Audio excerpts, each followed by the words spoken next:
Assalamualaikum warahmatullahi wabarakatuh. Jadi selamat datang.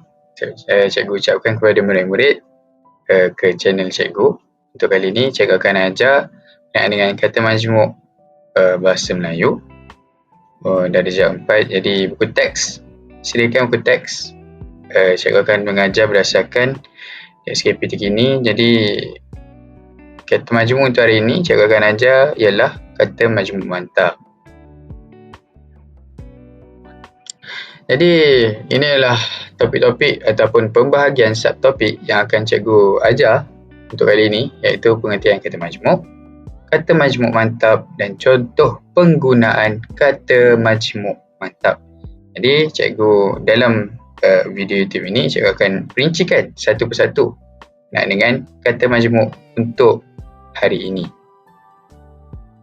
Baiklah, bergerak kepada objektif pembelajaran. Untuk pembelajaran hari ini, cikgu akan memastikan anda semua, anak murid cikgu ni, memahami kata majmuk mantap, mengaplikasikan kata majmuk dalam ayat, dan terakhir membimbing murid anda semualah menggunakan kata majmuk mantap yang sesuai. Jadi, kata majmuk mantap ni kita tak boleh guna secara rambang, secara rawak, tapi kita perlu guna sesuai dengan penggunaannya, maknanya maksud dan juga isi yang sesuai lah. Jadi itu akan cikgu ajar satu persatu, insyaAllah nanti. Baiklah, bergerak kepada pendefinisian kata majmuk. Kata majmuk ni apa sebenarnya murid-murid? Kata majmuk ialah kata majmuk yang berlaku apabila dua atau lebih kata dasar dirangkaikan untuk membawa makna tertentu. Berbeza sebenarnya kata dan juga ayat. Beza ya, ayat majmuk ni contohnya kita guna penyambung dia dan, lalu, tetapi dan sebagainya. Jadi kata majmuk ni dia ada pembahagian dia tersendiri. Seperti mana yang cikgu akan ajar ini. Kata majmuk mantap contohnya tanggungjawab, kaki tangan. Maknanya perkataan-perkataan ini digabungkan satu persatu. Nanti cikgu akan bagi contoh. Ada sesetengah kata majmuk bertindak sebagai satu unit walaupun lazimnya ejaannya terpisah. Contoh seperti tadi yang cikgu terangkan, kaki, tangan. Kaki tu ialah kaki lah, tangan tu tangan. Tapi bila digabungkan mempunyai maksud yang tersendiri. Maksudnya tak adalah kaki tangan manusia ni ataupun haiwan, tetapi dia merupakan satu organisasi di bawah pekerjaan ataupun bidang pekerjaan, iaitu ahli lah lebih kurang. So kaki tangan ni bukanlah maksud kaki dan juga tangan, tapi membawa satu maksud yang berbeza. Baiklah, seperti mana yang cikgu katakan tadi, kata majmuk ni terbahagi kepada cabang-cabang yang tersendiri. Jadi cikgu akan ambil salah satu saja dalam buku teks kita, seperti mana yang kita akan belajar nanti. Kata majmuk mantap. Kata majmuk mantap ni biasanya dieja dengan satu perkataan. Kata dasar yang ditulis secara bercantum menjadi satu maksud. Jadi tanggungjawab, kaki tangan dan juga sebagainya. Jadi satu perkataan saja dia tak boleh dijauhkan, tapi perlu dirapatkan dan bercantum untuk menjadi satu maksud. Baiklah, bergerak kepada slide seterusnya. Jadi cikgu nak anda semua, murid-murid cikgu ni, buka buku teks darjah 4 tu, buku teks awal tu, muka surat 94. Cuba baca. Itu baca sama-sama lah kan. Sarah, murid kelas 4 Wira. Dia memberikan kerjasama kepada rakan-rakan sekelasnya semasa menjalankan perbincangan. Zara selalu membantu masyarakat secara, ada tempat kosong, nanti kita bincangkan. Dia membantu orang buta melintas jalan. Zara murid yang cergas. Dia berjaya menyertai sukan, tempat kosong lagi, sehingga peringkat antarabangsa. Jadi kita ambil lah, untuk perenggan yang kedua ni kita bincangkan dulu. Jawapan sebenarnya kita boleh tengok pada Munshi Cilik tu. Kita baca Munshi Cilik dulu. Kata majmuk mantap ialah dua perkataan yang ditulis secara bercantum. Contoh sukarela, tanggungjawab, kerjasama, olahraga, jawatan kuasa, setiausaha dan matahari lah. Jadi semua ni ialah contoh jawapan yang ada. Yang anda semua kena pilih lah. Tapi itu ialah contoh-contoh kata majmuk mantap. Baiklah, kita tengok pada perenggan yang kedua tu ya. Anak-anak, Zara selalu membantu masyarakat secara. Okey, jawapan dia ada situ, sukarela.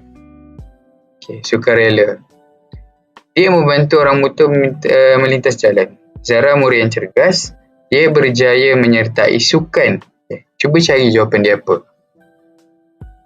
Sukan tanggungjawab tak ada. Sukan kerjasama pun tak ada. So, sukan olahraga. Okey, betul, sukan olahraga.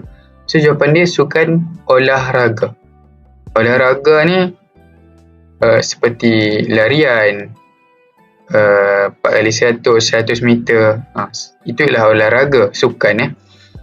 Jadi kita baca untuk rangkap atau bukan rangkap perenggan yang ketiga. Zara juga murid yang rajin. Dia telah menjalankan tugas sebagai seorang kelab bahasa Melayu di sekolahnya. Zara prihatin dengan rakan-rakan di sekolahnya. Dia menjalankan tempat kosong, merawat murid yang tercedera ketika bersukan. Baiklah. Zara, kita baca balik. Zara juga murid yang rajin. Dia telah menjalankan tugas sebagai seorang. Kita tengok jawapan ada tak? Seorang sukarela. Tak ada seorang sukarela. Maknanya yang kedua, tanggungjawab. Seorang kerjasama tak ada. Seorang olahraga pun tak ada. Jadi mungkin seorang jawatan kuasa. Kelab bahasa Melayu di sekolahnya. So betul lah jawapan dia. Jawatan kuasa. Zara prihatin dengan rakan-rakan di sekolah. So dia menjalankan, tengok salah satu jawatan kuasa. Menjalankan setiausaha, tak ada. Menjalankan antarabangsa pun tak ada. Menjalankan matahari, pelik tu anak-anak. Menjalankan rintangan tak ada. Warga negara pun tak ada. Bumi putera pun tak ada. Pesuruhjaya pun tak ada. Tak sesuai dengan jawapan makna dia. Tanda tangan, menjalankan tanda tangan tak ada. Dan menjalankan Suruhanjaya pun tak ada. Menjalankan beritahu tak ada. Jadi mungkin kita balik kepada yang atas tadi, sukarela. Menjalankan sukarela tak tepat. Mungkin dia ada betul dia, tapi tak tepat lah. Dia menjalankan tanggungjawab. Itu betul lah. Maknanya tanggungjawab kita sebagai khalifah di muka bumi ini perlulah membantu antara sesama lain, di mana jika peha kanan dicubit, peha kiri juga terasa. Jadi gitulah kita sebagai manusia di muka bumi Allah ini, pelajar, kita perlulah cakna dan juga memberi sukarela untuk membantu orang-orang di sekitar kita. Jadi jawapan dia menjalankan tanggungjawab merawat murid yang tercedera ketika bersukan. Jadi untuk kali ini saya rasa kamu semua fahamlah apa yang cikgu katakan tadi.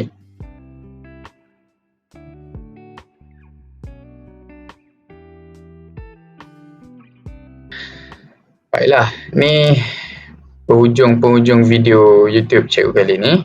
Jadi untuk kali ni cikgu nak kamu uji sikit minda kamu. Cikgu ada dua gambar. Gambar yang pertama dan gambar yang kedua.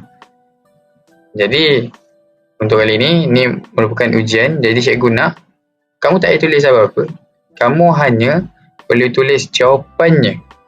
Berdasarkan kata majmuk mantap tadi tu, jawapan dia tulis di ruangan komen supaya cikgu boleh tahu apa yang kamu fikir, jawapan dia apa. Jadi cikgu harap kamu semua mampu untuk menjawab dengan baik dan kamu faham topik yang cikgu ajar kali ini. Jadi cikgu akan ingatkan balik kata majmuk ni merupakan pencantuman kata dasar menjadi satu perkataan So dia ada pecahan-pecahan dia. Pecahan-pecahan dia antara satunya ialah kata majmuk mantap. Kata majmuk mantap ni dua kata dasar yang dicantumkan menjadi satu perkataan, dan juga satu perkataan itu membawa maksud yang berlainan daripada dua kata dasar tadi. Jadi ni merupakan satu ujian kepada kamu. Jadi kamu boleh buatlah. Cuba komen jawapannya.